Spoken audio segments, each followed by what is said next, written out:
Iyayikhetha ikumgedlela inkosi enkulu uBhombela Sitimela Samampondo. Baba mkhulu phakathi. Amen. Yebo, seliphumelele-ke manje ingisi. Liyajabula kakhulu ngoba isiyahlangana manje le ndawo yalo. Njengoba phela amaswazi khona eSwaziland ayevele esengaphansi kwawo amangisi ngokuthi asheshe ayivuma induku azinikela kuwo amangisi.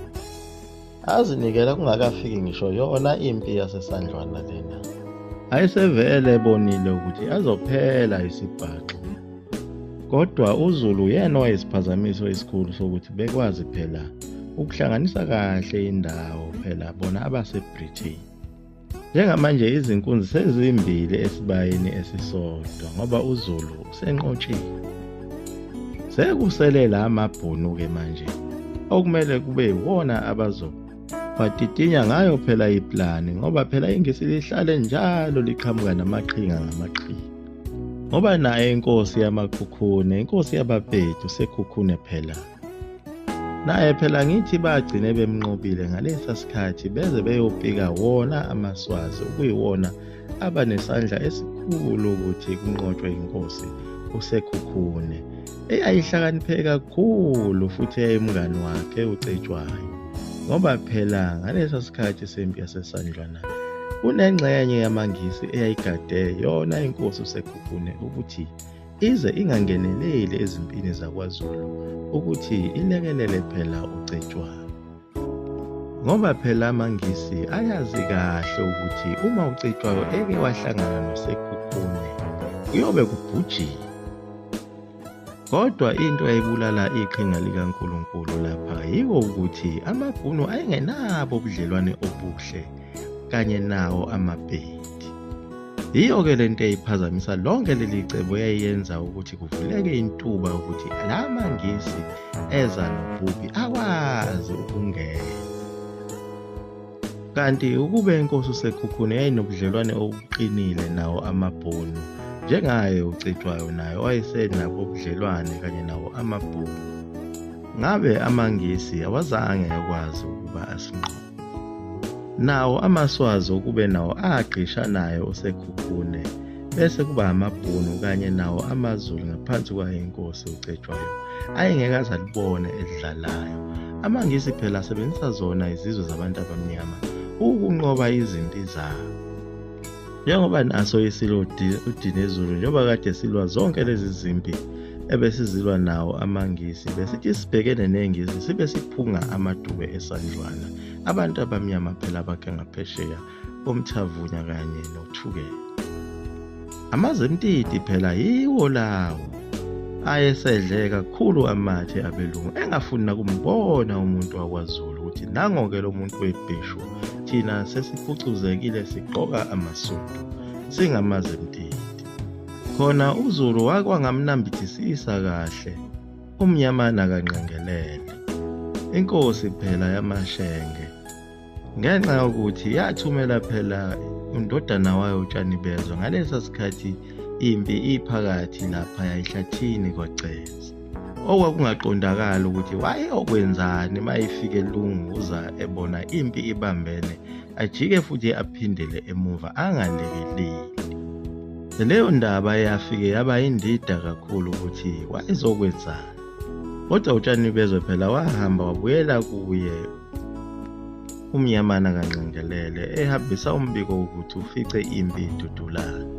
Lokho okwakungasizi ngalutho njengoba phela yena inkosi umnyamana kanqengelele agcine kuba yiyona nkosi yokuqala eyahola 120 pounds.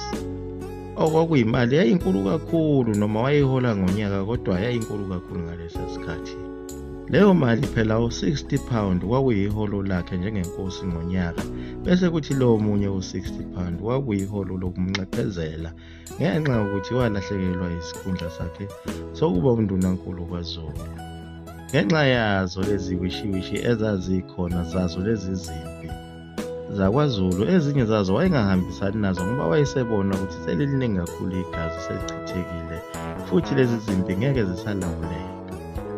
Manje uZulu wawungafuni ukuyivuma induku. Lokho kwenza ukuthi uZulu amthathe njengomdayisi ngoba phela naye indodana yakhe uTshanibezwe lona walithola leli holo, wahola phela bona opondo abangama-60 £60 ukuthi uyinkosi esemthethweni yabelungu.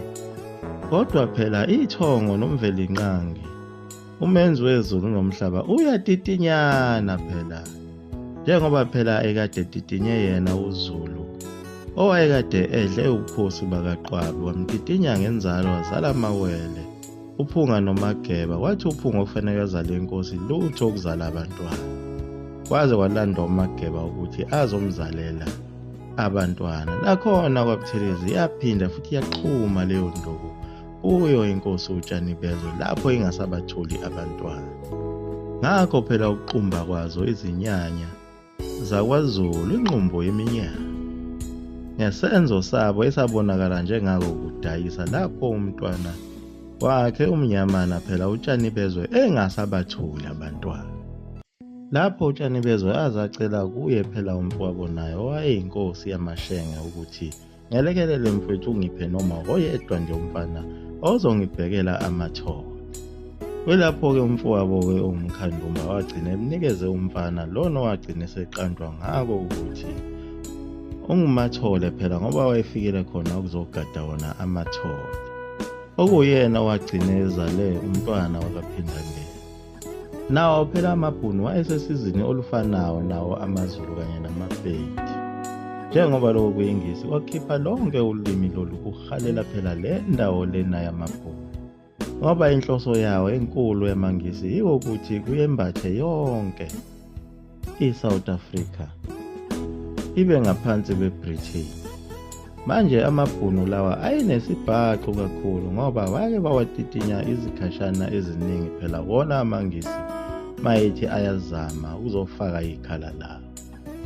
Nakhona lapho amangisi futhi ayesenza khona okufanayo efuna ukufaka izimishini endaweni yawo amaBhunu.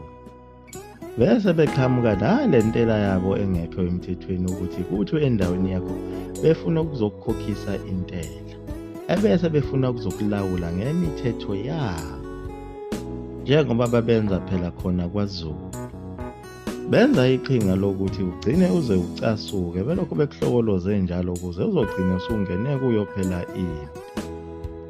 AmaBhunu phela ayezitha ezinkulu zawo amangisi, njengoba amangisi ayekade efice amaBhunu khona lena eCape Town. Adudulana khona lapho njengoba agcine seze ethole le ndawo ayinikezwe impande. Uyalandela lokhu kuyingisi sekuze kwaphinde kwaze wafica futhi amaBhunu lapha ufuna kuzowadudula futhi isibili. Vele futhi abasekho phela abangani bawo amaBhunu laba bangamaZulu abasenawo amandla manje. Nawo amaBhunu awazibekile phansi alokhu ayaxoxisana phela nawo amangisi ukuthi kungenziwa njani, kodwa amangisi eza nomqondo wokuhlakanipha ukuthi afuna lokhu efake njalo lentela elokhu eyikhuphula njalo eyikhuphulela wona phela amaBhunu. Benzela khona phela ukuthi agcine eze ecikeke wona lamaBhunu ile ntela bese engena impini, bese eyashawa bese uyadliwa futhi nawo umhlaba wawo amaBhunu. Yilapho phela kwaqala kwalokoza khona wona lo mlilo we-Anglo-Boer War. Aphinda futhi amangisi enza ayadume ngazo, athatha zona lezi phungumangathi ezingabantu abamnyama lezi okuthiwa ngamadube esandlwane azohloma ngazo ukuze kuyoshawa amaBhunu kudliwe umhlaba wabo. Lezi zizwe ezimnyama ayikho into ezaziyithola ngokulekelela amangisi ukudliwa komhlaba kwaZulu nokudliwa umhlaba wawo amaBhunu, kodwa zazitsheliwe phela zalulekwa ukuthi umcebo wazo ziyothola ezulwini noma zingahlupheka lapha emhlabeni, kodwa ezulwini ziyohlala namaqhawe. Nawo amakhosi alezi zizwe ayithola phela ayeholwa nyana nje lincane ukuba avaleke amehlo, mase kuhlatshelelizwa lezi ngoma zithi bethiwe uyobonga amaqhawe aphiwe imiqhele khona phela ezulwini, abuse njalo njalo nenkosi uJesu khona ezulwini. Kanye nazo izingane zamakhosi ezazihola kona ukuthi ziyofundiswa yiwo phela amangisi khona emishini. liyagoqa lapho ekugedlela mzukulu amafutha umkhovu uthi uyinto mina soka phakathi ephambi